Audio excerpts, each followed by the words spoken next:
নমস্কার দর্শকবৃন্দ, আমি কৃষ্ণকান্ত সিনহা শিলচর নিউজে আবার আপনাদের সবাইকে স্বাগত জানাই। ইম্পর্টেন্ট গুরুত্বপূর্ণ কয়েকটা খবর নিয়ে আসলাম, সঙ্গে থাকবেন। ভিডিওটা দেখার সঙ্গে সঙ্গে চট্ট লাইক কমেন্ট করে শেয়ার করবেন যাতে সবার কাছে গুরুত্বপূর্ণ খবরটা পৌঁছে যাক। দর্শকবৃন্দ, যে সকল মানুষ যারা চা বাগানে যারা বসবাস করছেন ওনাদের জন্য হচ্ছে একটা সুখবর যে ফেব্রুয়ারি মাস থেকে বিতরণ করা হবে সেই চা বাগানে যারা বাড়িঘর বানিয়ে যারা আছেন তাদেরকে ভূমির পাট্টা বা মাটির পাট্টা তাদেরকে দেওয়ার প্রক্রিয়া শুরু হবে বলে মুখ্যমন্ত্রী সেটা জানিয়ে দিয়েছেন।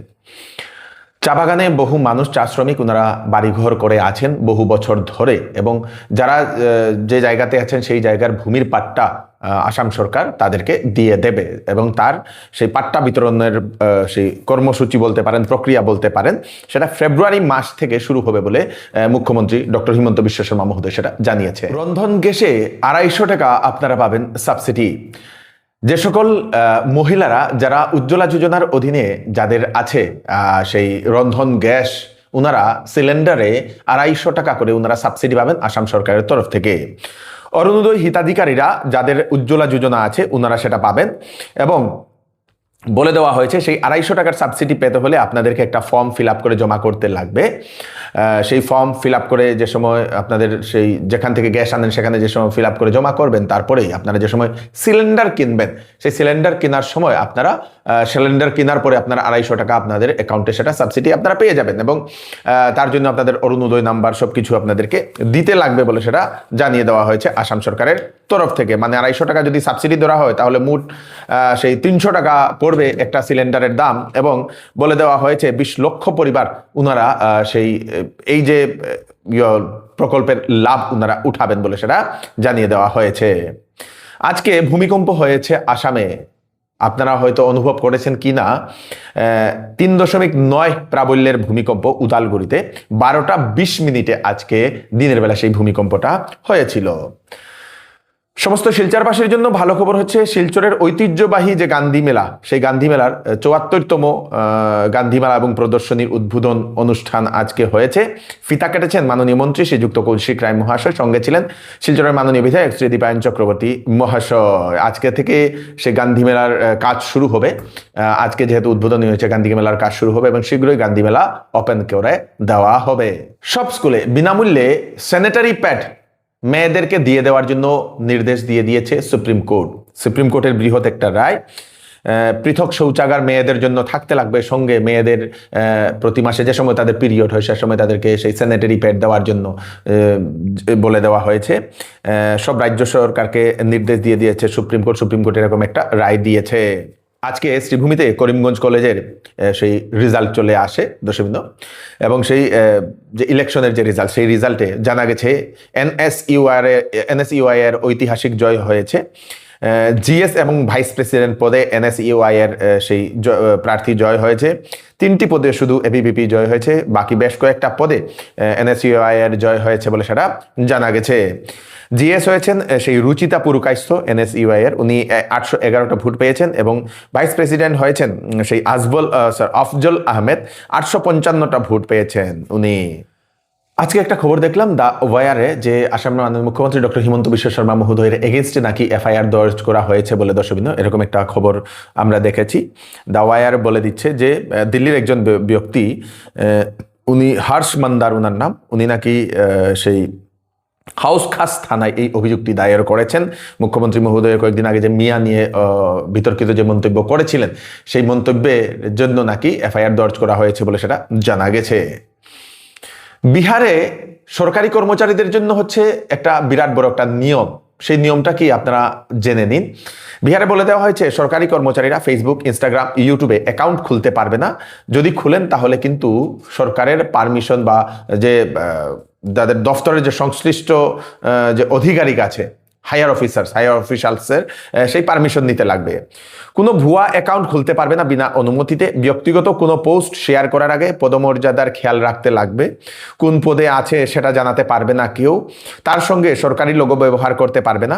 অশ্লীল যদি খুলে অ্যাকাউন্ট তাহলে অশ্লীল, উস্কানিমূলক, আপত্তিজনক বা সামাজিক অস্থিরতা সৃষ্টি করা, শান্তি বিঘ্নিত করা, পোস্ট বা ছবি দিতে পারবে না সামাজিক মাধ্যমে, কোনো জাতি ধর্ম এবং সম্প্রদায় নিয়ে পোস্ট দিতে পারবে না, সরকারি কোনো বৈঠক বা অনুষ্ঠানের ছবি ভিডিও দিতে পারবে না, সরকারের সামাজিক মাধ্যমে পোস্টে কমেন্ট করতে পারবে না, কোনো ব্যক্তির ব্যক্তিগত তথ্য প্রকাশ করতে পারবে না, সরকারের যে কাজ নিয়ে সমালোচনা করতে পারবে না বলে বেশ কয়েকটা সেই করে দর্শকবৃন্দ গাইডলাইন সরকারি কর্মচারীদের জন্য তা নিয়ে এখন চিন্তা চর্চা করা হচ্ছে এবং নতুন নিয়ম শীঘ্রই আসতে চলেছে বলে এরকম জানা গেছে যে সরকারি কর্মচারীরা ওনারা সামাজিক মাধ্যমে অ্যাকাউন্ট খুলে সেই সরকারের বিরুদ্ধে ওনারা সরকারের সেই যে প্রকল্পগুলোর বিরুদ্ধে ওনারা কোনো ধরনের সমালোচনা করতে পারবে না, কোনো ধরনের পোস্ট করার আগে চিন্তা ভাবনা, মানে অনেকগুলো নিয়ম আসতে চলেছে বলে সেটা জানা গেছে। বিহারের এই নীতিশ সরকার এই নতুন নিয়মটা আনতে চলেছে বলে সেটা জানা গেছে।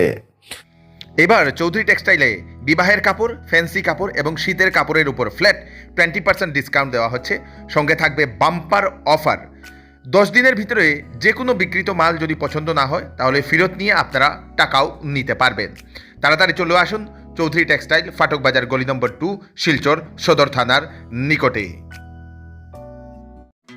আসন্ন বিবাহ সিজন উপলক্ষে শ্যামসুন্দর জুয়েলার্স নিয়ে এলো হলমার্কযুক্ত সোনার গহনার মজুরির উপর ফ্ল্যাট 40% ডিসকাউন্ট, হীরার গহনার উপর ফ্ল্যাট 20% ডিসকাউন্ট। তার সঙ্গে পাচ্ছেন পুরাতন সোনার পরিবর্তে নতুন HUID যুক্ত হলমার্কযুক্ত সোনার গয়না নেওয়ার সুযোগ। প্রতি রবিবারে কেনাকাটার সুবিধাও আছে, তাই চলে আসুন Shyamsundar jewellers, central road, Silchar. Cachar পুলিশের বৃহৎ সাফল্য দর্শকবৃন্দ, 4,70,00,000 টাকার হিরোইন জব্দ করেছে, সঙ্গে একজন ব্যক্তিকে গ্রেফতার করা হয়েছে।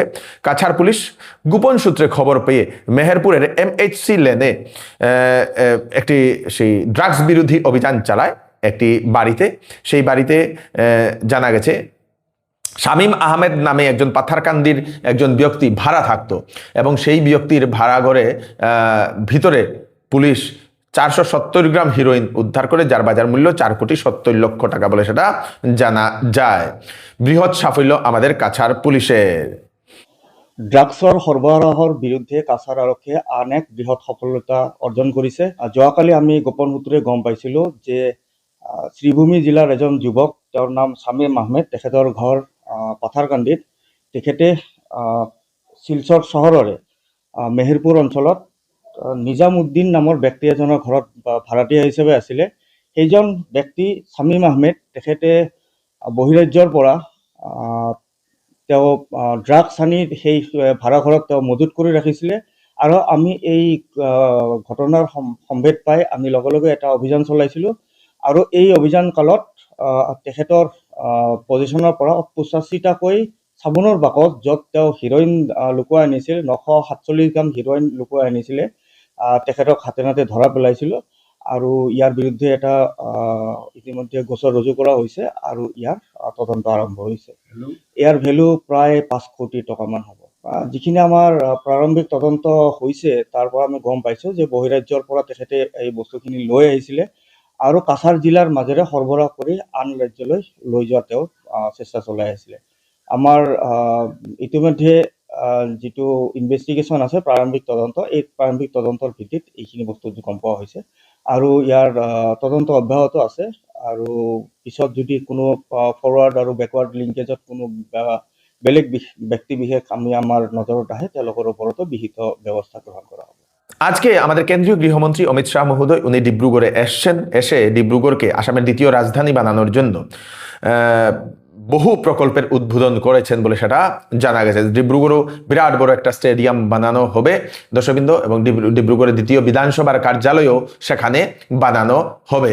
ঝুলন্ত অবস্থায় এক প্রেমিক যুগলের মৃতদেহ উদ্ধার হয়েছে। চাঞ্চল্যকর একটি ঘটনা ত্রিপুরা রাজ্যের যাত্রাপুর থানার অন্তর্গত দক্ষিণ পাহাড়পুর জিপিএর গারমুরা পাড়ার একটি ছড়ার পাশে এক যুবক যুবতীর সেই ঝুলন্ত মৃতদেহ পাওয়া গেছে। 30 জানুয়ারি সকালবেলা স্থানীয় মানুষেরা দেখে পুলিশকে খবর দেয়। যুবতীর নাম জানা যায় নিশা মল্লিক, 21 বছর, ছেলেটির নাম রাকেশ মিয়া, 25 বছর। সেই ছেলেটি সেলুনে কাজ করতে বলে জানা গেছে। দুজনের বাড়ি উদয়পুরের গঙ্গাছড়া এলাকায়। প্রেম জাতীয় হয়তো কোনো সমস্যা হতে পারে বলে স্থানীয় মানুষেরা এরকম অনুমান করেছে। পুলিশ তারপরে সেই মৃতদেহগুলোকে ময়নাতদন্তের জন্য পাঠিয়ে দিয়েছে। এখন ঘটনার ইনভেস্টিগেশন করছে। মিটার বাড়ি কোন শুনছি মেয়ের বাড়ি বলা বাড়ি উদ্যোগ ওলার মামার বাড়ি আছে বলে ওগুলো মুরা। ছেলের নাম কি? ছেলের নাম হলো রাকেশ মিয়া। নিয়ে মেয়ের নাম জানি না। এখানে কি থাকতো না? না এনে থাকতো না, ফোলা এই রাঙামুড়া এনে দোকানদারি করতো, দোকানদারি করতো, দোকান আছিল। ও ছেলেটা তো মুসলিম, ছেলেরা মুসলিম, মেয়েটা মেয়েরা হিন্দু। এই হচ্ছে আজকে স্পেশাল কয়েকটা আপডেট আপনারা তাড়াতাড়ির জন্য সাথে সবাইকে পাঠিয়ে দেবেন যাতে সবার কাছে পৌঁছে যাক। আমি কৃষ্ণকান্ত সিনহা আবার নতুন একটা ফ্রেশ আপডেট নিয়ে আবার আপনাদের সবার সামনে ফিরে আসবো। ততক্ষণ আপনারা সুস্থ থাকবেন, সেফ থাকবেন। ধন্যবাদ।